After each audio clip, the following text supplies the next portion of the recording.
Hey everyone! I know a lot of you have trouble creating your own game plan like we do here, because even though you know the strength of your champion, you're not sure how or when to use it. It can be tricky to figure out even for the best players. In this video, we're going to analyze a perfect example of this as Faker playing Jace takes advantage of the enemy Echo's game plan and turns it against him to win lane at level 1. Alright, let's break down the matchup. Jace is a melee ranged bruiser versus Echo, an AP melee assassin. They have equal burst damage, with Jace having more poke and extended damage. Jace has more range when in cannon form, and Echo has more wave clear. So, if you were Echo, you would probably think that you should just push to use your wave clear to your advantage. The Echo in this game thinks the same thing, so let's see what happens. Before getting into the gameplay though, let's make our game plan. Mission 1, let them push. Echo has more of a wave clear, so odds are he's going to try to use it to push the wave. If he doesn't, then Jace will have lane pressure anyways. Mission 2. Use our range advantage to harass and get a health lead. Since Jace has more range in cannon form and Echo will be using his abilities on the wave, it should be easy to get a health advantage. Mission 3. Freeze to force Echo away from his tower, then punish. When the wave is frozen, Echo knows he needs to break it, so he's going to walk up, giving windows to punish. Alright, let's get into the gameplay.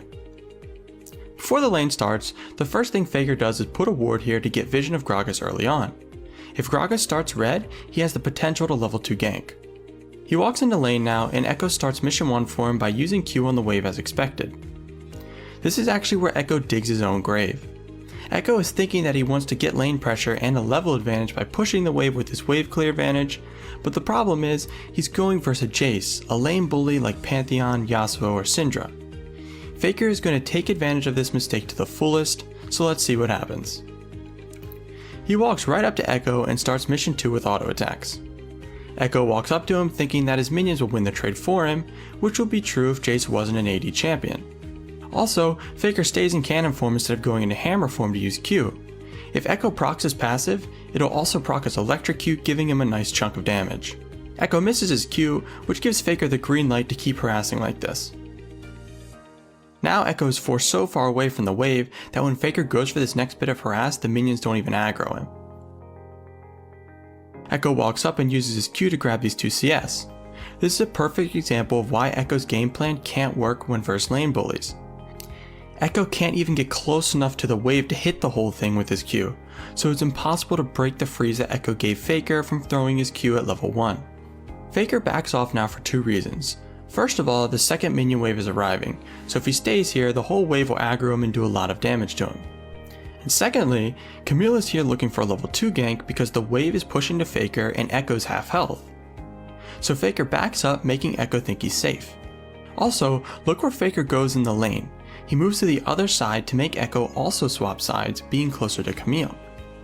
Camille goes in, forces Echo to flash, then Faker Q flashes to secure the kill. If he flashed then used Q, it would have gave Echo the chance to dodge it, so he buffered the Q first, then flashed to make it close to impossible to dodge, just like Ahri Charm Flash. This was just another flaw in Echo's game plan. Echo knows he's versus Camille, who is notorious for level 2 ganking.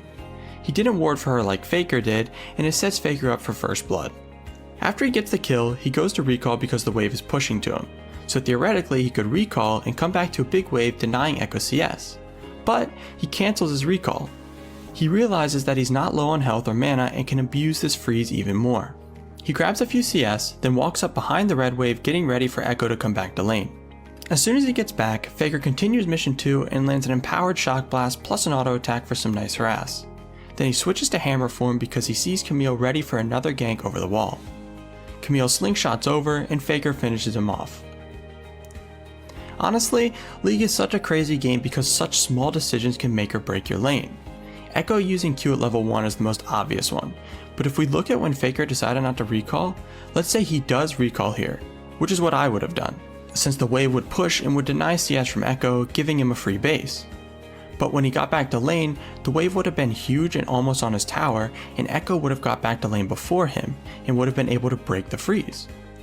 Faker realized this and his jungler helped him punish it even more. And I'm sure you're wondering, how is Echo supposed to prevent this? He's just getting camped, there's nothing he can do. Don't worry, we will go over this soon, so stick around. Anyways, Faker goes to recall again, but since the wave is too big and is about to crash on the tower, he stops the recall and collects the big wave.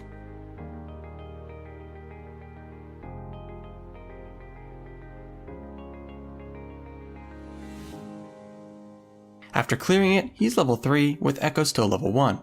And since the wave is this close to his tower, Echo is forced to be this far up in the lane to try and get some experience, leading Faker right into mission 3.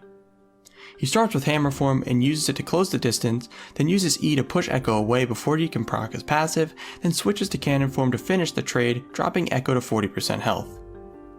Faker continues to zone since he has a 3 level lead, but the wave is pushing back to Echo now though, so he should be able to get some experience soon. Faker backs off to collect his own CS, and the Predator alert goes off, meaning Gragas is looking to gank or relieve some pressure.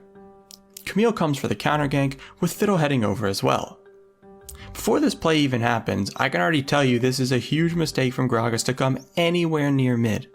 Jace is 2 levels up on Echo, but even if they were even, Jace is so much stronger than Echo this early in the game. If Camille counter ganks, they lose 2v2 hard, so Gragas shouldn't be looking to make any plays around mid.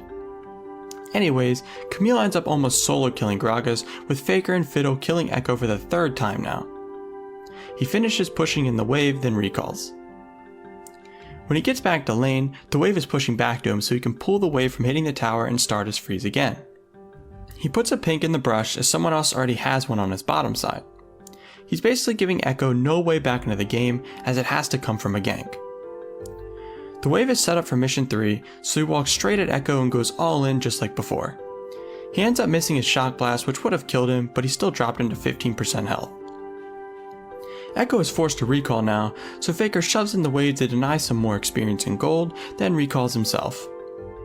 The lane has been over for a while now, so we're not going to go any further, but for those wondering what Echo could have done in this game, it's actually really simple.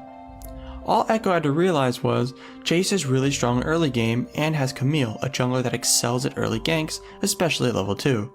So he should have just let Jace push, gave up whatever CS he needed to get to the point where he could clear the wave with 2 Qs, which is around level 5, 6, 7, then look to roam.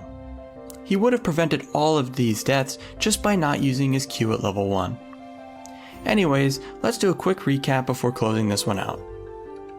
As soon as the lane started, Echo made a crucial mistake by using his Q on the wave, as it was obvious his game plan was to use his wave clear advantage to push. But since Faker was playing a lane bully like Jace, he went straight in and chunked Echo to 40% health.